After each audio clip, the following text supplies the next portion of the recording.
Imagine knocking on door after door, and each one slamming shut. Imagine giving your best, only to hear the same word again and again.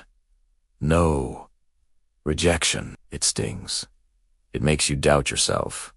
It makes you wonder, am I even good enough? But what if rejection isn't the end? What if every no is quietly guiding you to something better? This is the story of Haruto, a young man from Japan who discovered the hidden power of rejection and self-doubt from a wise old monk. Haruto lived in Tokyo. At 23, fresh out of university, he dreamed of working for a good company. Every morning, he dressed in a neat black suit and went for interviews. But every time, the answer was the same. Sorry, you are not selected. At first, he tried to stay strong, but after the 5th rejection, his heart broke. Alone in his small room, he whispered softly, "Maybe I'm not good enough. Maybe I'll never succeed." Tired and lost, Haruto took a train to a quiet mountain town. There, he found an old temple. In the silent garden, a monk was sweeping fallen leaves. Haruto bowed and asked gently, "May I sit here?" The monk smiled. "Of course, this garden always welcomes tired hearts." And so, Haruto poured out his pain. "I've tried and tried, but I keep getting rejected. I feel useless." The monk nodded slowly. "Rejection is not the end, my child. It is a redirection." He looked at Haruto and said, "A farmer plants many seeds. Some fall on hard ground and never grow. Some are eaten by birds, but some fall on good soil and grow into strong plants. The farmer does not cry over the seeds that fail. He keeps planting until he gets a harvest. You are like that farmer, Haruto. Every interview is a seed you plant. Not all of them will grow, and that's okay. Each no is just showing you that a particular soil is right for your seed at this moment. It's not a reflection of the seed's worth." Haruto listened, his heart a little lighter. The monk continued, "Look at this bamboo." He pointed to a tall, slender plant swaying in the wind. For the first few years, the bamboo shows almost no growth above the ground. It spends all its energy building a strong root system. Then, when the time is right, it shoots up, growing incredibly fast. Your rejections are like that initial period. You are not failing. You are building your roots. Every rejection is a lesson, a chance to strengthen your foundation. You learn more about what companies want, how to present yourself better, and most importantly, you learn about yourself. The monk then shared a story about a famous potter. This potter would create 100 pots, but only keep one. The other 99, he would smash. A visitor once asked him why he destroyed so many of his creations. The potter replied, "I am not destroying them. I am searching for the masterpiece. Each pot I break teaches me something new about the clay, the heat, the shape. The 99 failures are the path to the one perfect pot."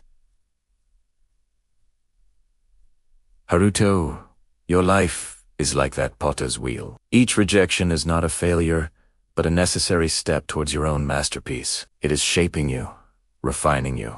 But how do I stop feeling so worthless? Haruto asked, his voice still trembling slightly. The monk smiled kindly. Your worth is not decided by others. It is inherent. A diamond doesn't become a worthless stone just because someone fails to see it sparkle. Your value comes from within, from your efforts, your kindness, your resilience. The opinions of others are like clouds passing in the sky. They come and go. But you, Haruto, you are the sky itself, vast and unchanging. Do not let passing clouds define your existence. The monk handed Haruto a small, smooth stone from the garden path. Carry this with you. Every time you feel the sting of rejection, hold this stone. Remember that you are like this stone, shaped and smoothed by the river's current. The rough water didn't destroy it, it made it beautiful. The rejections you face are the currents shaping you into the strong, resilient person you are meant to be. Haruto felt a profound shift within him. He realized his focus had been entirely on the closed doors, not on the path he was walking. He had been so obsessed with getting a yes that he had forgotten to value his own journey, his own growth. He looked at the old monk, his eyes filled with gratitude. "Thank you," he said. "You have shown me that rejection is not a wall, but a signpost." He returned to Tokyo with a new perspective. He still went to interviews, but he approached them differently. He no longer saw them as a test of his worth, but as a conversation, an opportunity to learn. He focused on what he could offer, on being his authentic self. He still faced rejections, but they no longer crushed him. Instead, he would take a deep breath, hold the small stone in his pocket, and think, "This soil wasn't right for me. On to the next." He started to analyze the feedback he received, not as criticism, but as valuable data. He improved his skills, took online courses, and even started a small side project to showcase his abilities. He was no longer just seeking a job. He was building his career, one small step at a time. He was growing his roots, just like the bamboo. Months passed.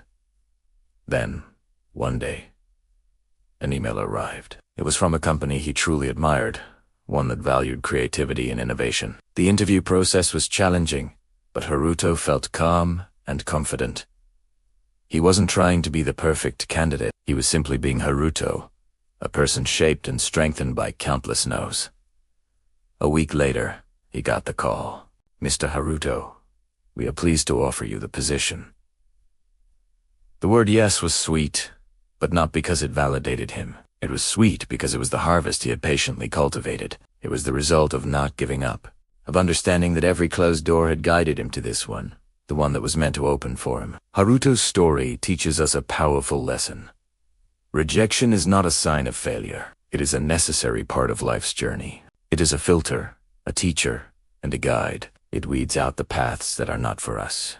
It forces us to grow stronger, and it ultimately leads us to where we are meant to be. Like the farmer, we must keep planting our seeds. Like the bamboo, we must build our roots in silence. And like the potter, we must be willing to break a few pots to create our masterpiece. So, the next time you face rejection, remember, hold your own symbolic stone and remind yourself, this is not the end.